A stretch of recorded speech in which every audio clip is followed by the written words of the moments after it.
This leadership election will touch on many issues, and I will travel the length and breadth of our country to hear our members and tell them about my vision and how we need to change.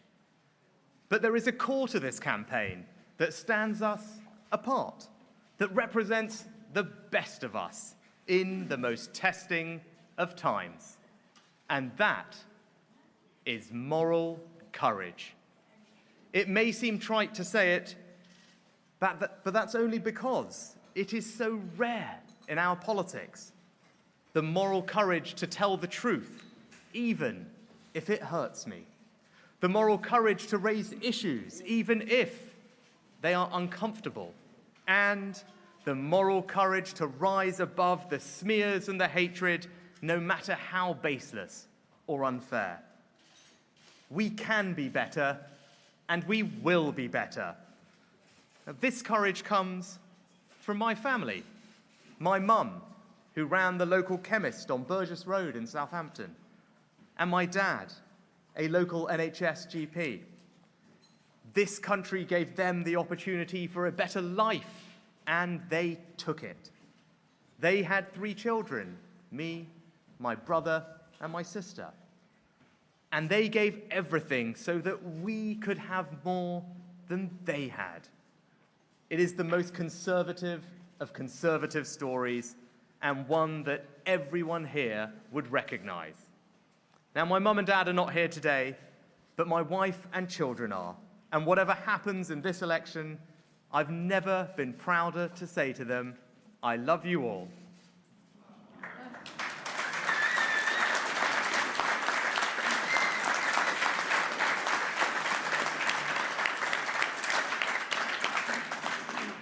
Now, I've spent a few years in Westminster now, and a couple of years at the top of government. And I can tell you, whilst it is full of decent and hard-working people, the system is broken. And no amount of undeliverable promises are going to change that. Since the start of this campaign, I've told you all some tough things to hear, but I've told you them because I'm a conservative. Conservatives don't believe in burdening future generations tomorrow because of weakness today. That is not who we are, and that is not who I am. No.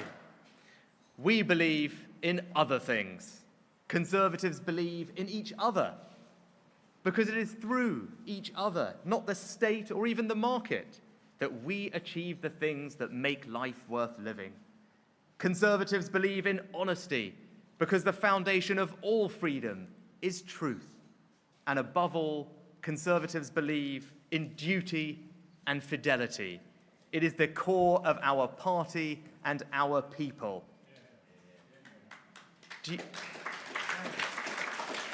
Duty and fidelity to one another, to our families, those we love, to our neighbours and friends, to our word, and to our country. These are conservative values, and they are my values. And as your Prime Minister, I will turn these values into action for you. Because the problems we face are so much more fundamental than any candidate in this election has told you. Enough is enough. I am here to tell you that unless we change, unless we are competent enough to grip this moment and make it work for our country, the challenges we face in the coming months alone will push us to the limit. This must not happen. The stakes are too high and the cost to our people too great. If we are to deliver on the promise of Brexit, then we're going to need someone who actually understands Brexit, believes in Brexit, voted for Brexit.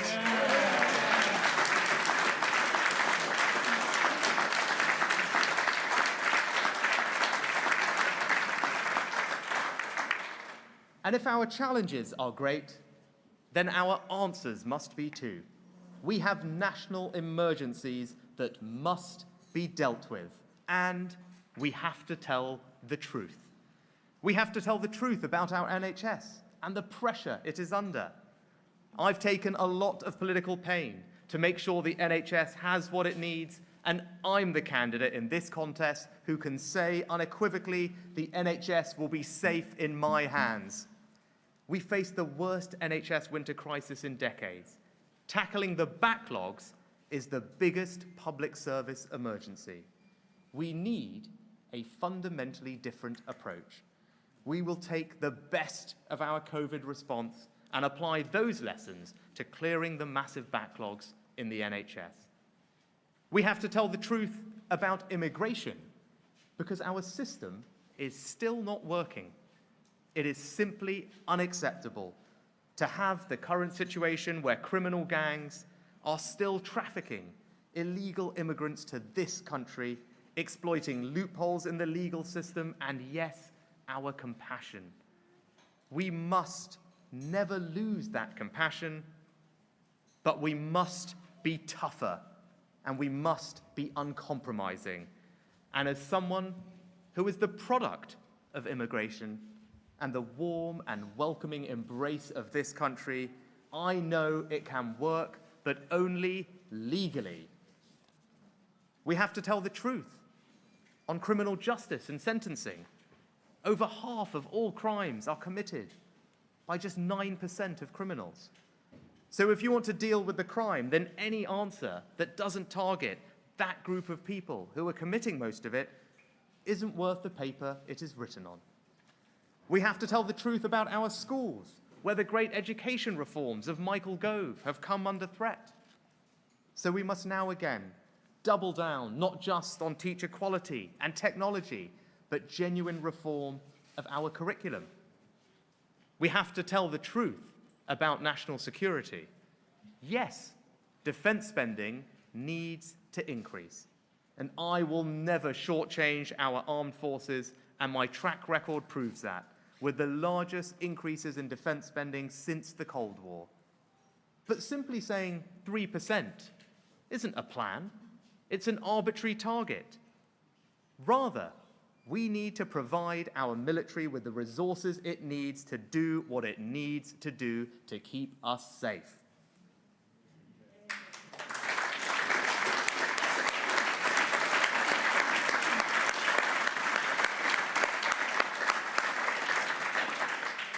We have to tell the truth about the cost of living and that there is no answer to this problem other than to grip inflation and bring it down. Rising inflation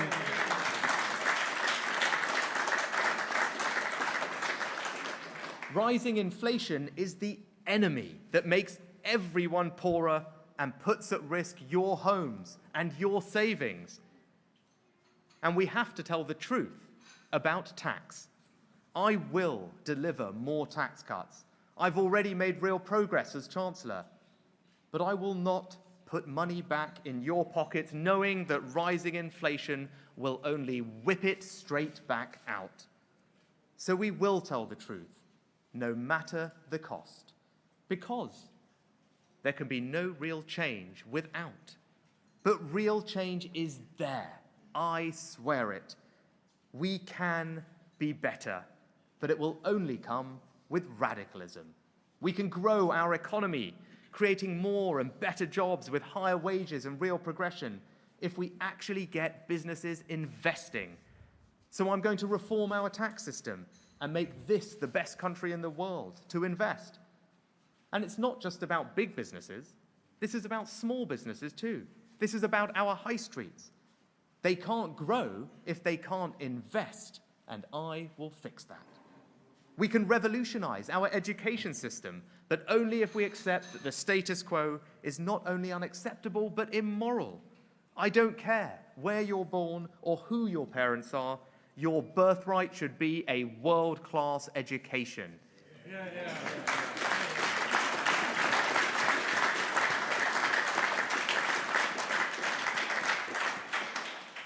Because today's education system is tomorrow's economy. And we can cut more taxes, but only if we defeat the enemy of inflation. And that can only happen if we are honest about the ravages it causes. We must see the danger in front of us and act, not pretend like it isn't happening. Or more dreadful still, make the situation worse, putting people's homes and savings at risk. I will deliver a lower tax economy. I will deliver tax cuts, but tax cuts you can believe in. I will make that happen. We must be radical. We must change, because if we don't, we can't rebuild our economy. We must be radical. We must change, because if we don't, then Brexit will not be safe. And we must be radical. We must change if we are to beat Keir Starmer and the Labour Party at the next election.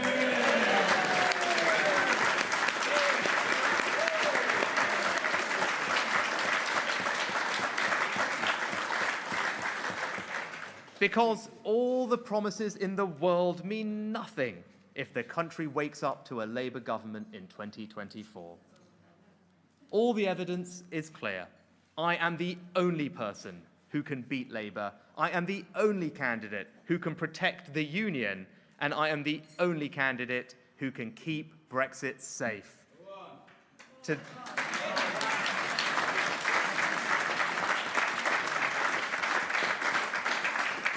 Today, my campaign with party members begins. My campaign will represent the very best of Conservative values. I will give everything to earn every vote. But be in no doubt, I am the underdog.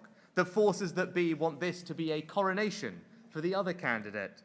But I think members want a choice, and they are prepared to listen.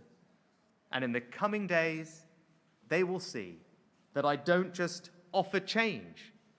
I don't just offer grip. I'm offering hope. We can be better. Thank you.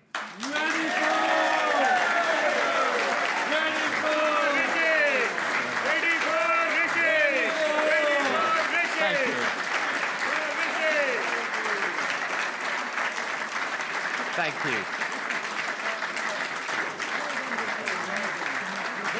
Yes, we'll do it afterwards. Thank you. Let me take some questions. Thank you. Oh, amazing. Thank you. Right. Thank you very much. Now, I think we've got time for some questions, and I know there's some media over here somewhere, and then we'll take some questions from all of you as well. Right. Let's start with the media. Charlie, who have we got? Have we got a mic somewhere over there? Tony, perfect. Sorry. Yes, you want to say your name? You... Tony from BBC. Hi, Tony.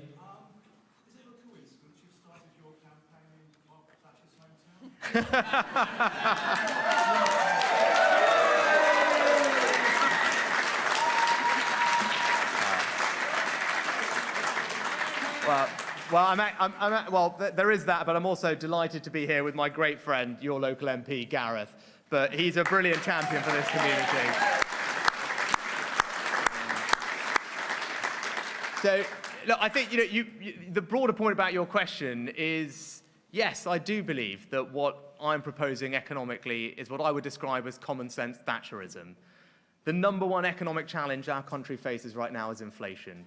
And we must get a grip of inflation now and not risk making the problem worse. If we don't do that, we don't get a grip of it, it will cost families more in the long run. And I believe that that's what Margaret Thatcher would have done. Deal with the challenge of inflation first, get it out of the system, and then get on to delivering the tax cuts that we all want to see. Hi, Rishi. It's Jane from Channel 4 News. You talked about honesty, telling the truth about taxes. So are you saying that Liz Truss is misleading party members, or is she lying when she says you can cut taxes without pushing up inflation? Well, I've been very clear, as you just heard, that this is the most pressing challenge we face. And I do believe that it is the wrong approach for the government at this moment to be borrowing an extra tens and tens and tens of billions of pounds at a time when inflation is rising almost to double digits and interest rates are already on the rise. The risk of doing that is that you make the situation worse. Everyone who has a mortgage here and watching, having to pay hundreds, if not thousands of pounds more because of the impact that it would have on interest rates. And beyond that, I also don't believe it's moral. I'm a conservative because I was brought up to believe that you pay or you earn what you need for your spending. That was how I was raised in my household with my family. I did my mum's books in her local chemist. I sat around our kitchen table doing the accounts every month. And that's what, of course, you need to do when you run your small business. And that is a deeply conservative value. And if we are not the party of sound money, I don't see what the point in the Conservative Party is. Misguided, or is she misleading? I think you'll all make up your own views about that. I've been very clear that not only do I think it's the wrong thing for the economy, I do also believe that it is immoral. Because there is nothing noble or good about racking up bills on the country's credit card that we then pass on to our children and our grandchildren. Right. Charlie, I've got a gentleman here, yes. Are you going to visit Maggie's statue? Ah, well, well, I hope so too. If I've got time, we're going to have to nip over there afterwards. I will try and do it. But no, it's a great pleasure to be here. She's rightly someone who we all look up to in our party for the change that she brought to this country. And as I said, economically, she was prepared to do some difficult things and do them first for the long-term benefit of our country. That's what I'm prepared to do, and I believe that that's what leadership is about. Yeah. Right. Yes, sir. David Collins from the Sunday Times. Hi, David. You just said about the powers that be don't want you to go kind of succeed. Who are you referring to? I mean, I was talking generically, but look, obviously I start this part of the contest in the underdog position. I was delighted that, thank you, sir. Look, I was delighted in the parliamentary stage of this, I came top of the ballot. And if you think back a month or two ago when people were speculating about this contest, if it would ever happen, I was written out of it. And thanks to the hard work and support of colleagues like Gareth, I came top of the ballot just a few weeks later, drawing on all the breadths and talents and wings of our parliamentary party. And I think what that demonstrates is that I can bring people together. And in the same way that I've done in our parliamentary party, I'm confident that I can do that in the country as well. So as I take out this message that I've spoken to you today about, this message of change, this message of radicalism, this message that we need to grip these emergencies facing our country and that I am the best person to do that, I'm confident that our members will see that, they will respond to it, and they will also recognise that I'm the person who can beat Keir Starmer when the next election comes. Right. Who have we got? Have we got? Yes. Oh. Morning, ma'am. As you no doubt appreciate, Lincolnshire is mainly agricultural. And regarding this trade agreement with Australia, will you give us assurance that it will be debated in Parliament when you become Prime Minister? Yeah, well, thank you, ma'am. That's an excellent question. And we're here in Lincolnshire today, and hopefully tonight, if my campaign team allow me, I might get to sleep in my own bed at home in North Yorkshire, and which, like you all here, is a very agricultural community. A bit more hilly, I think, but my neighbour is a farmer. My entire community are farmers, and farming is something that's incredibly important to me. When I first came to Parliament, in spite of my business background, I rushed to get on the Agriculture and Farming Select Committee because I thought that supporting my community, my rural community, was absolutely vital in my role as a Member of Parliament. So I can reassure you that I will run the most pro-countryside, pro-farming government that you have ever seen. And you know what? If I don't, my own constituents won't re-elect me, let alone anyone else.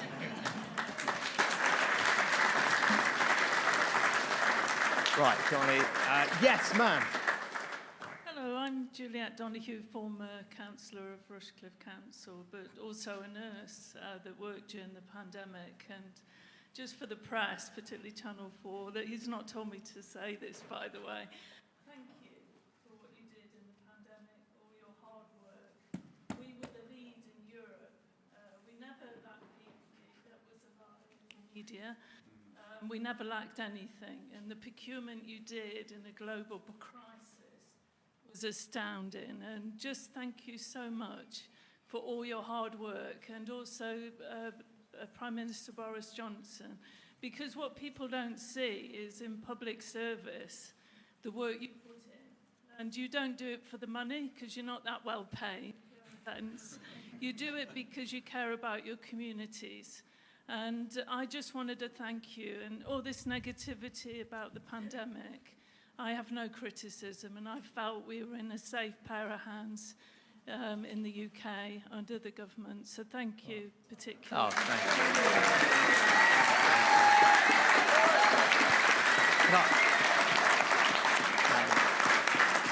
Juliet.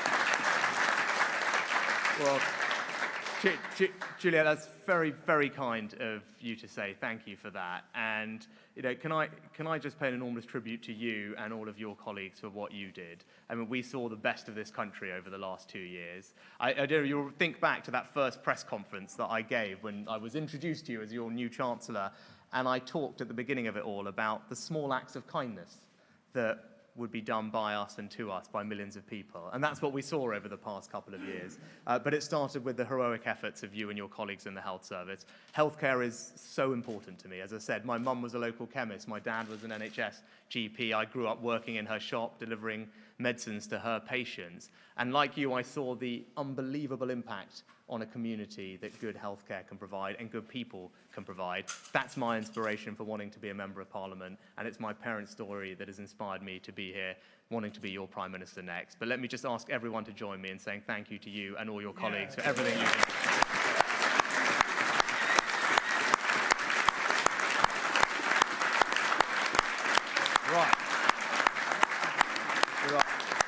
We've got questions galore. So, go on, sir, here in the front, and then we'll... With an ever-hostile China posing a long-term threat to our economic and national security, the UK needs to look at alternatives.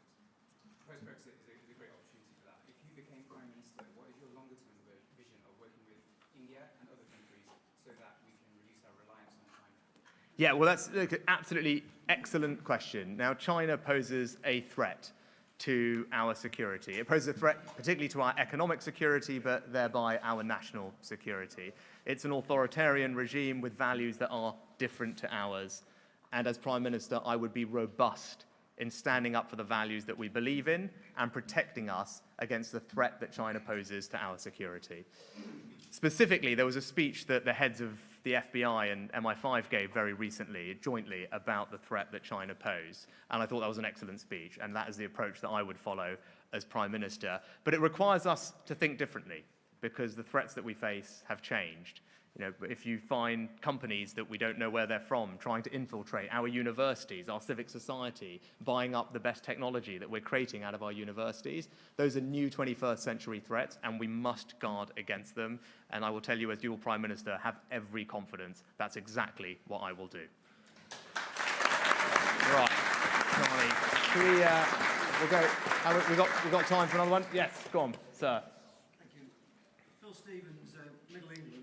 Not a question, just a bit of advice. A lot of your MPs were put in place by, I'd say, the sheer pizzazz of Boris. Not necessarily that they had a good campaigning crew or kissed a lot of babies in Hull, but because of him. On that note, who's trying to distance themselves more from Boris, you or Miss Truss? All right, Phil. And I wouldn't do either.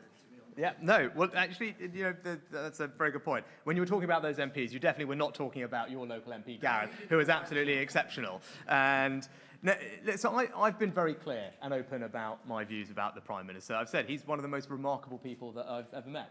And it was a great privilege to serve in his government for almost 2.5 years and to enjoy some extraordinary successes that we shouldn't forget. There was no other person, I believe, who 3 years ago could have broken that Brexit deadlock, got that done. You remember the paralysis our country was facing at the time. He alone was able to break that. He alone was able to deliver that election victory. And it's because of him that we managed to successfully roll out the vaccine, support the country through the pandemic, as we heard from Juliet, but then also to stand up to Ukraine first and before others. And he deserves enormous credit from those things, and I'm not going to rewrite history and pretend that those aren't wonderful things. But for me personally, it got to a point where enough was enough, and I felt I had to leave from government. That wasn't an easy decision. It wasn't a happy decision. But now, at this point, we have to look forward. The choice now for all our members is who is the best person to lead this country through the challenges we face. You heard a little bit from me today about those emergencies that we face, whether it's tackling illegal migration, whether it's tackling the backlogs in the NHS, whether it's getting a grip of inflation and rebuilding the economy so that we can cut taxes, whether it's keeping Brexit safe and realising all the opportunities. I'm the person who can best do that, and crucially, I am the best person that when the time comes can beat Keir Starmer and deliver a historic 5th election victory for the Conservative Party. Thanks very much. Thank you. Thanks very much.